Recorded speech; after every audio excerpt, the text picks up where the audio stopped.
It's over. EVs won't sell even in New York City.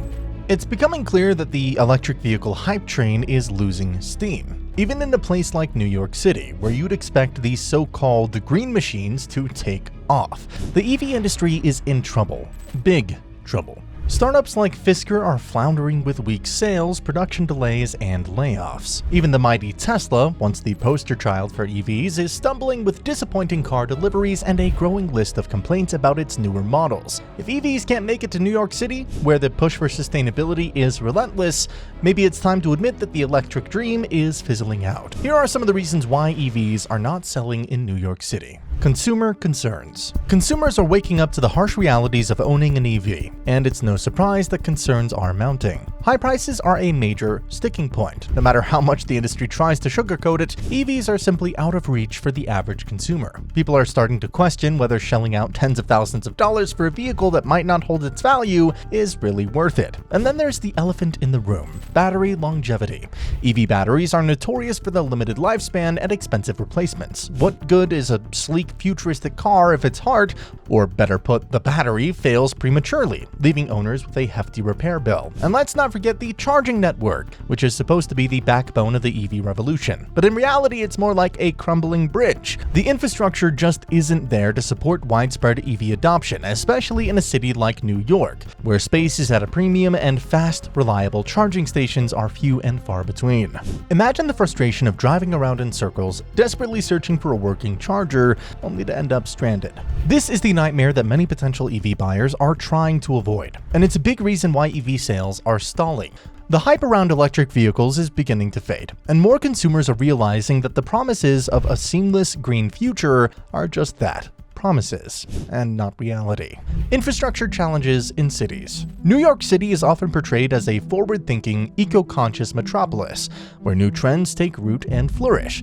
But when it comes to electric vehicles, the city's reality paints a much bleaker future. The challenges of EV adoption in NYC are not just major bumps in the road. They are insurmountable barriers that make the widespread adoption of electric vehicles in the city nearly impossible. The infrastructure required to support EVs is severely lacking, and this problem is amplified by the unique challenges of urban living in a city like New York. First, let's talk about home ownership. In suburban areas, homeowners can easily install a charging station in their garage or driveway. But in New York City, where homeownership rates are much lower and most people live in apartments or condos, this option is off the table for the majority of residents. Instead, they gotta rely on public charging stations, which are not only scarce, but also inconveniently located. Unlike filling up a gas tank in a matter of minutes, charging an EV can take hours. The thought of spending an hour or more at a public charging station after a long day of work is far from appealing to most New Yorkers. Moreover, the city's public charging infrastructure is woefully underdeveloped.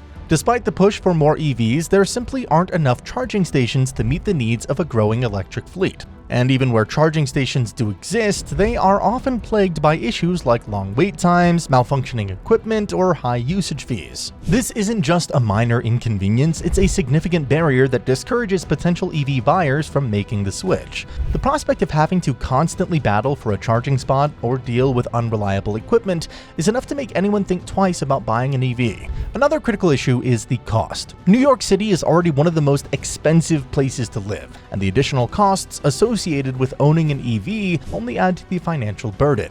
Insurance rates for EVs are significantly higher than those for traditional vehicles, particularly in urban areas like New York City, where premiums are already steep. This, combined with the higher upfront cost of EVs and the potential for costly battery replacements down the line, makes owning an electric vehicle a luxury that many New Yorkers simply can't afford. However, the biggest challenge is the sheer impracticality of owning an EV in a densely populated, heavily congested city like New York. The city streets are already packed with cars, and finding a parking spot is a daily struggle for most residents. Adding to the need to find a spot near a charging station only complicates matters further. And what happens when you finally find a parking spot, but it blocks away from the nearest charger? The logistical nightmare of trying to keep an EV charged in the city is enough to make even the most eco-conscious New Yorker stick with their gas-powered car. These infrastructure challenges aren't just minor inconveniences. They're major roadblocks that make EV ownership in New York City a far less attractive option. This city's lack of charging infrastructure, combined with high costs and impracticalities of urban living, creates a perfect storm that makes widespread EV adoption nearly impossible. Despite the push from automakers and city officials to go electric, the reality is that New Yorkers are not ready or willing to make the switch. Economic barriers for startups. Another reason why EVs are not selling is the inability of startups to break into the market. The economic barriers that prevent many startups from making a mark in this industry are formidable and often insurmountable. Firstly, the cost of developing an electric vehicle from scratch is astronomical. We're talking about billions of dollars in research and development, manufacturing facilities, and technology. Designing an EV involves not only creating a new vehicle, but also developing sophisticated battery technology, electric drive chains, and advanced software systems. These components require extensive testing and refinement, all of which come with hefty price tags. For most startups, the initial investment required to cover these costs is beyond reach, and the risk of financial failure is high.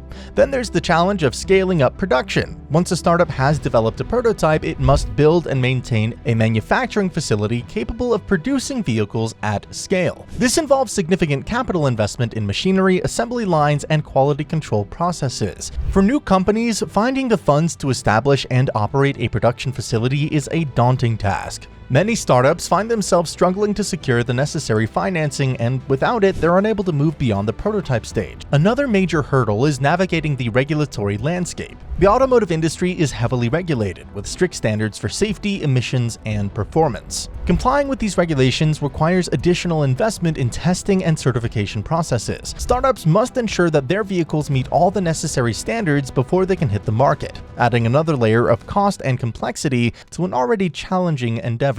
Mandate versus reality. The clash between mandates and reality is another major stumbling block for the EV industry, particularly in urban settings like New York City. Despite aggressive legal mandates aimed at pushing for higher EV adoption, the practical challenges and consumer resistance reveal a stark contrast between policy intentions and market realities. Firstly, the notion that legal mandates can simply dictate higher EV adoption overlooks the complexities of consumer behavior and practical limitations. Governments may set ambitious targets and implement stringent regulations, but these directives do not automatically translate into consumer enthusiasm or market readiness. Forcing an EV-centric agenda on a population that may not be fully prepared for it often results in significant backlash. This backlash is not just a minor inconvenience, it can manifest as widespread skepticism, resistance to change, and even outright hostility towards policies perceived as heavy-handed or out of touch with everyday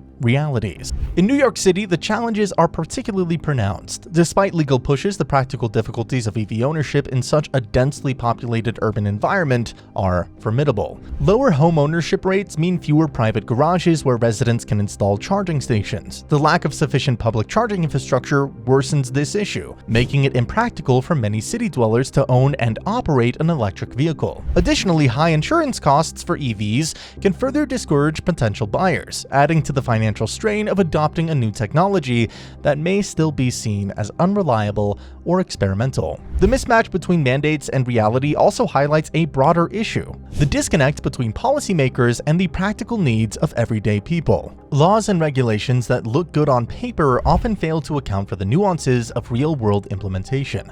Forcing EV adoption through mandates without addressing underlying infrastructure and economic barriers sets up a situation where the tech is promoted more through decree than through genuine customer interest or readiness. This approach can lead to frustration among consumers, who feel pressured into adopting a product that does not align with their needs or preferences. Moreover, the push for higher EV adoption through mandates often ignores the slow pace at which new technologies can be integrated into existing systems. Consumers may resist EVs not out of stubbornness, but because the technology, charging infrastructure, and support systems are still catching up. Mandates do not instantly overcome these barriers. They can instead amplify resistance when people are forced to confront the reality of inadequate infrastructure and other hurdles. If you enjoyed this video, please subscribe to the channel so you can see more videos like this.